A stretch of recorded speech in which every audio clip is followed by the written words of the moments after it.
Welcome to मानवा bro explain. तो आज हम एक्सप्लेन करने जा रहे हैं एक बहुत ही कमाल की मानवा, जिसका नाम आपको डिस्क्रिप्शन में मिल जाएगा। तो बिना समय बर्बाद किए चलिए शुरू करते हैं चैप्टर 0 से। शुरुआत में हम एक बेस देखते हैं जहां एक कमरे में दो लोग बंधे हुए होते हैं। उनमें से एक आदमी दूसरे से माफी मांग रहा होता है, उसे इस स्थिति में फंसाने के लिए। लेकिन जो बंधा हुआ आदमी होता है वो कहता है, इसमें तुम्हारी कोई गलती नहीं है। अगर हमें बिट्रेयल नहीं मिलता तो ये रेस्क्यू मिशन सफल हो जाता। वो आगे कहता है कि उन्हें गलत जानकारी दी गई थी, जिसकी वजह से दुश्मनों ने उन पर एम्बुश कर दिया। असल में ये पूरा मिशन उनके लिए एक ट्रैप था। तभी कमरे में कोई आता है और आते ही उसे लात मारकर गिरा देता है।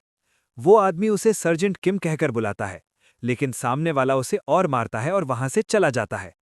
कुछ ही देर में वहां एक और व्यक्ति आता है, जिसे देखकर मेजर कैंग को थोड़ा झटका लगता है। लेकिन तभी उस आदमी को पीछे से कोई मार देता है और वो नया लड़का पूछता है, क्या आप ही मेजर कैंग हैं? फिर वो उन सभी को लेकर बाहर निकलने लगता है।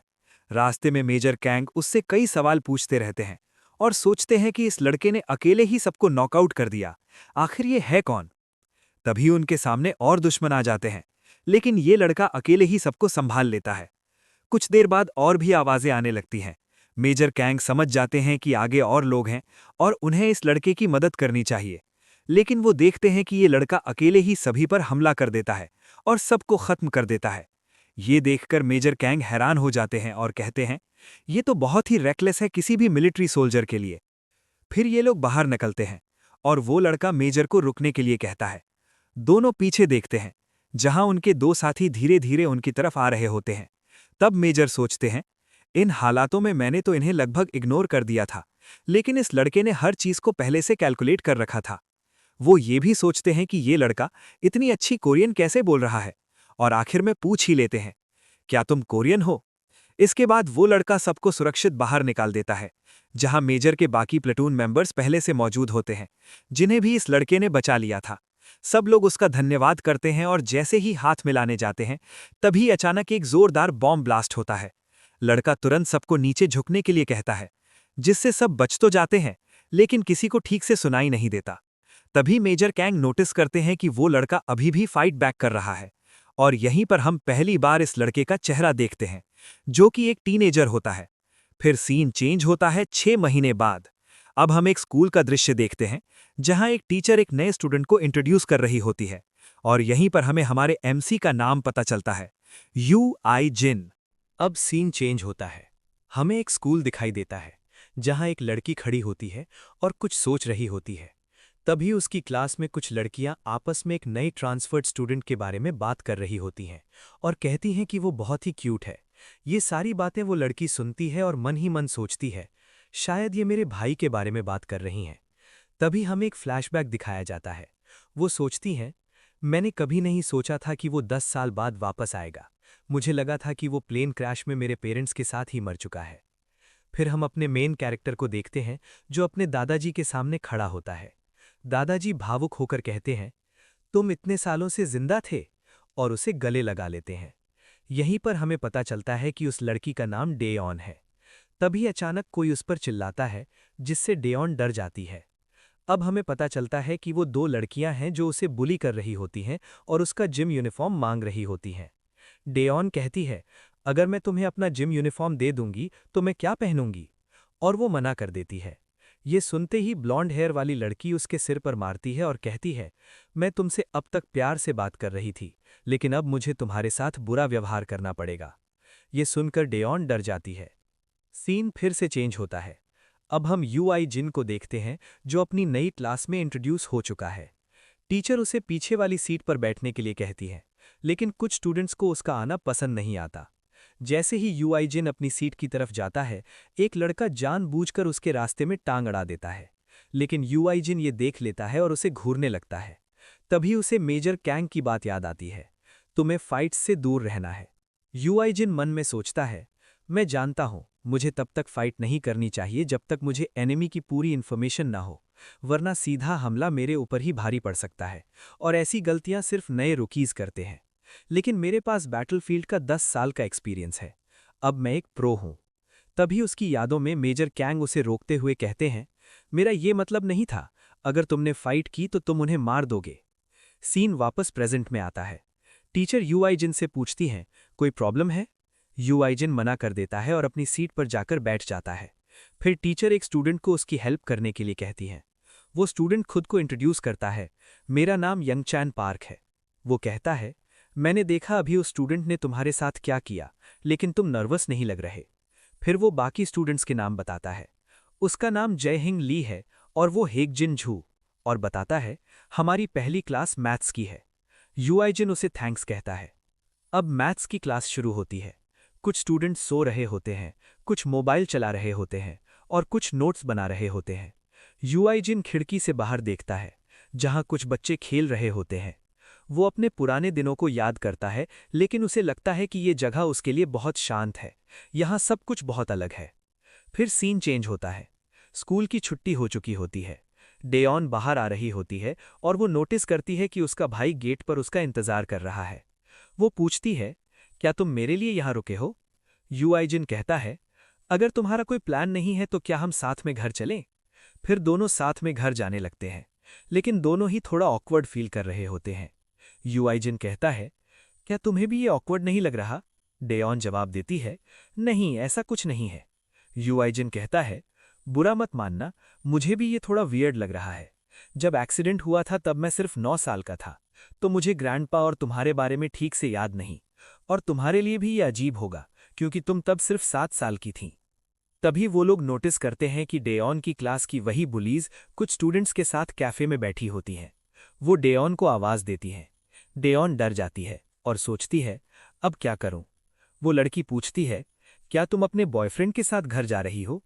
और फिर मजाक उड़ाते हुए कहती है, मुझे नहीं लगा था कि तुम जैसी लड़की का कोई बॉयफ्रेंड भी हो सकता है। डेयॉन तुरंत कहती है, ये मेरे बॉयफ्रेंड नहीं, मेरे भाई हैं। वो लड़की हैरान होकर कहती है, तुम्हारा भाई? मुझे याद नहीं कि तुम्हारा कोई भाई है। तभी यूआईजिन पूछता है, क्या ये तुम्हारी दोस्त है? डेयॉन डरते हुए कहती है, हाँ, ये मेरी दोस्त है। लेकिन वो लड़की गुस्से में कहती है, क्या तुमने मुझे अपनी दोस्त कहा? मैं कभी तुम्हारी दोस्त नहीं थी। तभी एक लड़का यूआईजिन से कहता है, क्या देख रहे हो? और उसे धमकाने लगता है, लेकिन यूआईजिन उसे लगातार घूरता रहता है। वो लड़का उसके पास आकर कहता है, क्या तुम मुझसे फाइट करना चाहते हो? अपनी बहन के सामने हीरो बन रहे हो? यूआईजिन उसका एनालिसिस करता है और सोचता है, ये बिना सोचे समझे मेरे करीब आ गया। इसने अपने वाइटल पॉइंट्स खुला छोड़ दिया है और खुद को हाई रिस्क में डाल दिया है। उसे फिर याद आता है कि उसे फाइट नहीं करनी, लेकिन तभी वो लड़का यूआईजिन पर अटैक कर देता है। डेयॉन तुरंत माफी मांगने लगती है, सॉरी, मेरा भाई बहुत समय से ओवरसीज था, उसे यहाँ का बिहेवियर नहीं आता।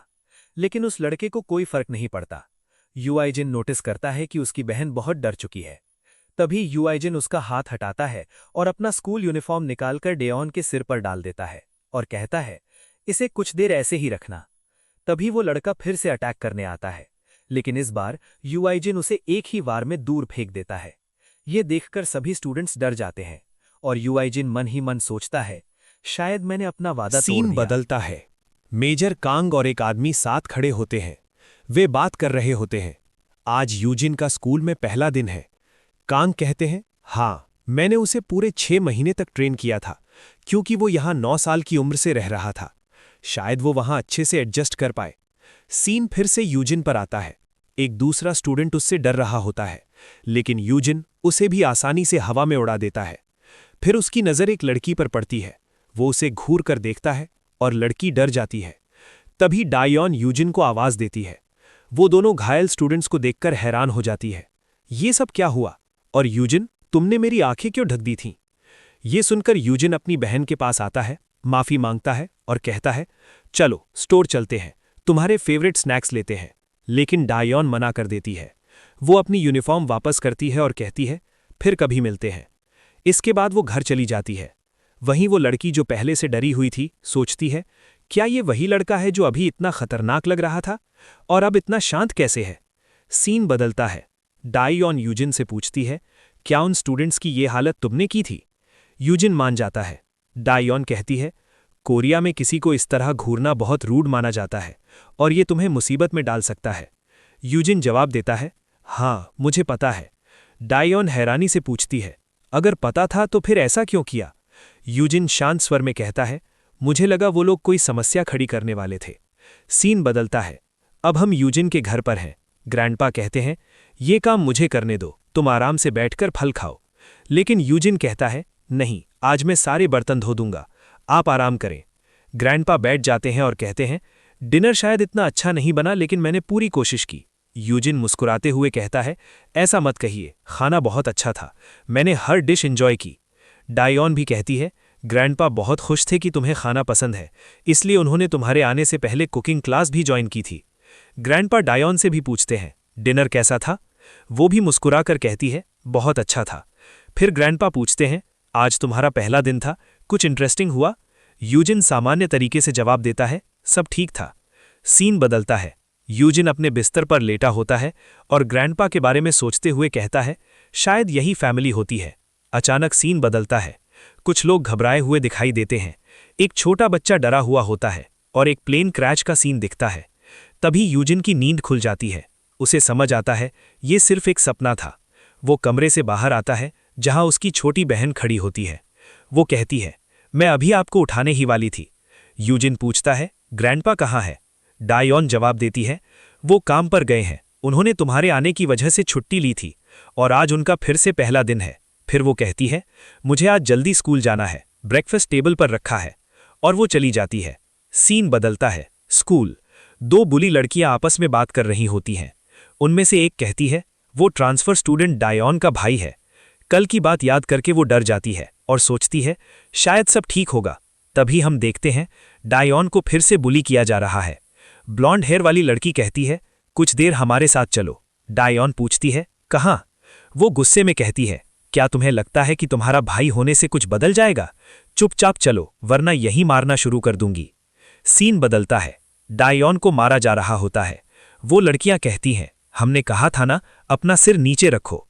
डायोन पूछती है, तुम क्या बोल रही हो? ब्लॉन्ड लड़की जवाब देती है, मैं कल की बात कर रही हूं। तुम्हारा भाई बहुत ज्यादा टफ बनने की कोशिश कर रहा है और ये बहुत बुरा है। वो आगे कहती है, अब तुम्हारा भाई पछताएगा, क्योंकि उसने जिसको मारा था वो मेरे भाई का दोस्त है। ये सुनकर डायोन गुस्से में चिल्लाती है, तुम मेरे भाई के साथ क्या करने वाली हो? लेकिन जवाब में उसे एक थप्पड़ पड़ता है। डर के मारे डायोन वहां से भाग जाती है। सीन बदलता है। यूजिन की क्लास।